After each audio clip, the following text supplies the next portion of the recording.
Good morning students. Today we are going to study remaining part of chapter 11 force and pressure. तो पिछले period में हमने पढ़ लिया कि फोर्स क्या होता है. फोर्स क्या होता है? अ पुश और अ पुल.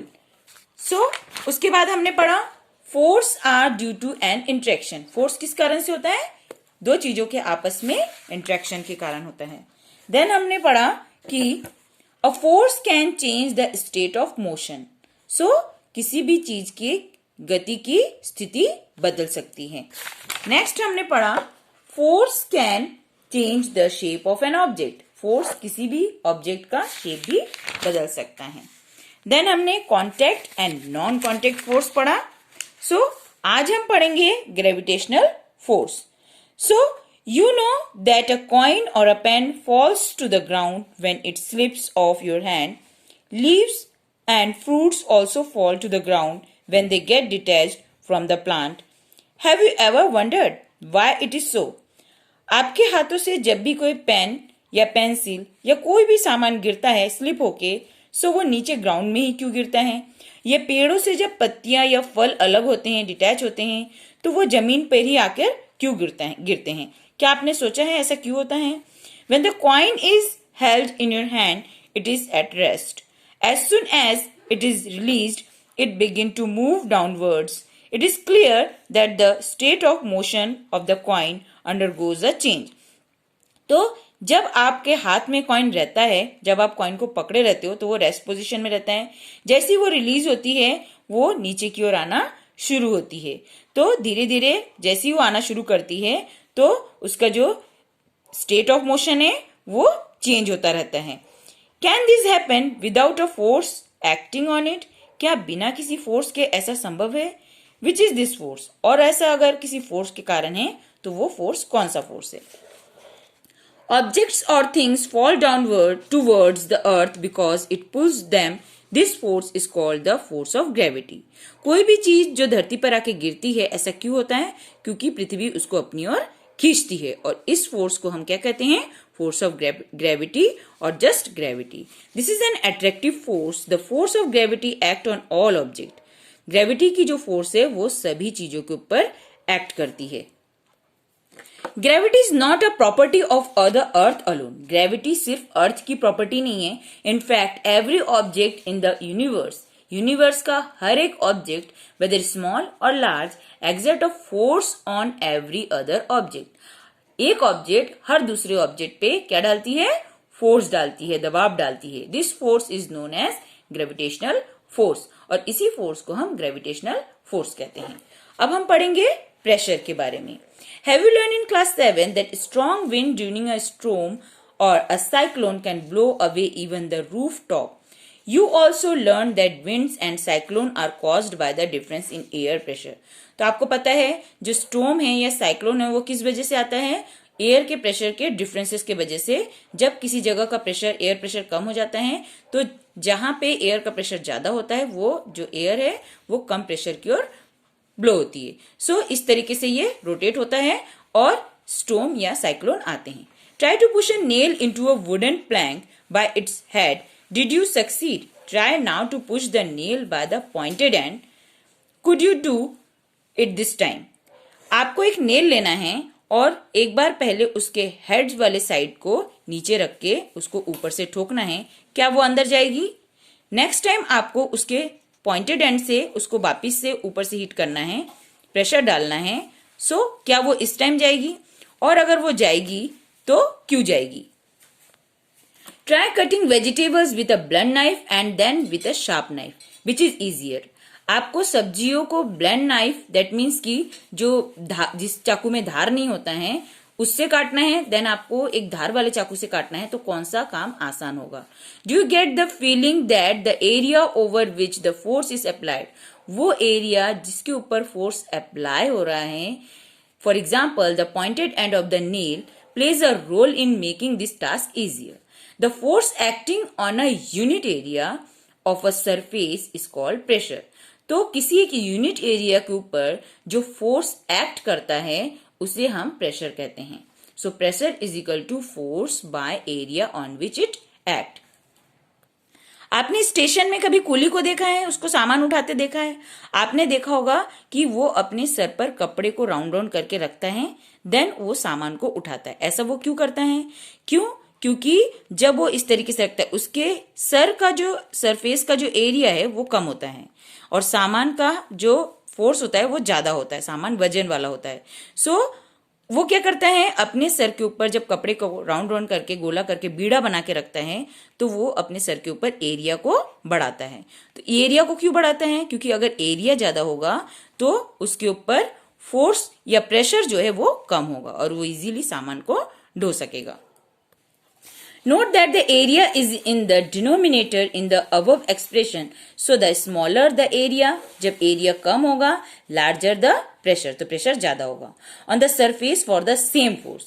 The area of the pointed end of the nail is much smaller. जो nail का pointed end है उसका area बहुत ही कम होता है उसके head से।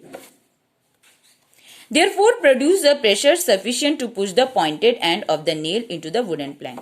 Can you explain now why shoulder bags are provided with broad straps? आपका जो स्कूल का बैग है उसमें चौड़े चौड़े स्ट्रैप्स लगे होते हैं, पतले स्ट्रैप्स क्यों नहीं लगे होते हैं? Why the tools mean for cutting and piercing always have sharp edge? जो काटने के जो औजार होते हैं उनके एड शार्प क्यों होते हैं? Do liquid and gas also exert pressure? क्या लिक्विड या गैस जो है वो भी प्रेशर डाल सकते हैं, एक्सर्ट कर सकते हैं? Does it also depend on the area on which the force act? क्या ये भी एरिया पे डिपेंड करता है? Let us find out. Pressure exerted by liquid and gas. So हम फाइंड करेंगे कि लिक्विड और गैस से प्रेशर एक्सर्ट होता है कि नहीं। तो आपको एक प्रैक्टिकल करना है। आपको सबसे पहले क्या लेना है, एक ट्रांसपेरेंट ग्लास ट्यूब लेना है या फिर प्लास्टिक का पाइप लेना है जिसका लेंथ लगभग कितना होना चाहिए, 25 सेंटीमीटर, और उसका डायमीटर कितना होना चाहिए, लगभग 5 to 7.5 सेंटीमीटर। अब आपको नीचे एक रबर ट्यूब लेना है, रबर की ट्यूब की शीट जैसी लेनी है और उसको कस के इसके साथ बांध देना है। देन आपको उसमें पानी भरने के लिए बोलना है अपने फ्रेंड को। तो क्या होगा, ये जो आपका जो रबर ट्यूब है वो धीरे धीरे क्या होगा, बड़ा होने लगेगा, उसका सरफेस एरिया क्या होगा, बढ़ जाएगा। नेक्स्ट टाइम आप जब उसमें और पानी डालेंगे तो वो और ज्यादा बड़ा हो जाएगा। इससे क्या प्रूफ होता है, pressure exerted by water at the bottom of the container depend on the height of its column. जैसे जैसे पानी का लेवल बढ़ता जाएगा प्रेशर भी बढ़ता जाएगा बॉटम एरिया में। नेक्स्ट प्रैक्टिकल में आपको क्या करना है, आपको एक बॉटल लेना है, एक डिस्कार्ड बॉटल लेना है और उसके एक एंड में आपको एक उसमें ट्यूब जैसा फिक्स कर देना है और उसके सामने भी आपको एक जो है रबर शीट इस तरीके से टाइटली पैक कर देना है। अब आपको उसके अंदर पानी भरना है। तो क्या होगा, पानी धीरे धीरे इस पाइप के थ्रू इसमें आएगा और इसका जो सरफेस एरिया है वो धीरे धीरे बड़ा होता जाएगा। इससे क्या प्रूफ होता है कि liquid exert pressure on the walls of the container. Liquid जो है किसी भी कंटेनर के वॉल में प्रेशर एक्सर्ट करती है। When you inflate a balloon, why do you have to close its mouth? जब आप किसी बलून में हवा भरते हैं तो उसके जो माउथ होता है बलून का उसको बंद क्यों करते हैं? What happens when you open the mouth of an inflated balloon? जब किसी हवा भरे हुए बलून के माउथ को आप खोल देते हैं तो क्या होगा? Suppose you have a balloon which has holes. आपके पास एक बलून है जिसके चारों तरफ क्या है, होल्स है। Would you be able to inflate it? क्या आप उसको फुलाने में सक्षम होंगे? If not, why? अगर नहीं तो ऐसा क्यों? Can we say that air exerts pressure in all direction? तो जब हम बलून में एयर भरेंगे तो क्या होगा, उसके जितने भी तरफ छेद होंगे वो एयर वहां से निकलती जाएगी और कभी भी बलून फूलेगा नहीं। तो इससे क्या प्रूफ होता है कि एयर जो है प्रेशर डालती है सभी डायरेक्शन में। Do you recall what happens to the air in the bicycle tube when it has a puncture? जब आपका बाइसिकल का ट्यूब पंक्चर हो जाता है, do these observations suggest that air exerts pressure on the inner wall? तो जब puncture हो जाता है तो क्या होता है, उसकी हवा निकल जाती है। तो इससे क्या प्रूफ होता है कि एयर जो है वो प्रेशर एक्सर्ट करती है। अब हम पढ़ेंगे atmospheric pressure.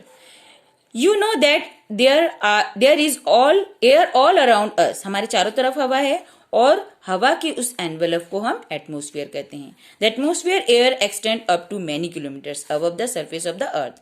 The pressure exerted by the air is known as atmospheric pressure. तो एटमॉस्फेयर में जो एयर है उसका जो उसके द्वारा जो दबाव डाला जाता है उसको हम क्या कहते हैं? Atmospheric pressure. We know that pressure is force per unit area. Pressure क्या होता है? Pressure is force per unit area, मतलब पर यूनिट एरिया में जो फोर्स डलता है वही प्रेशर होता है। If we imagine a unit area and a very long cylinder standing on it filled with air, किसी एक सिलेंड्रिकल शेप के ट्यूब को अगर हम एयर से भर दे तो उसके जो नीचे का पार्ट जो होगा वो क्या कहलाएगा? Unit area.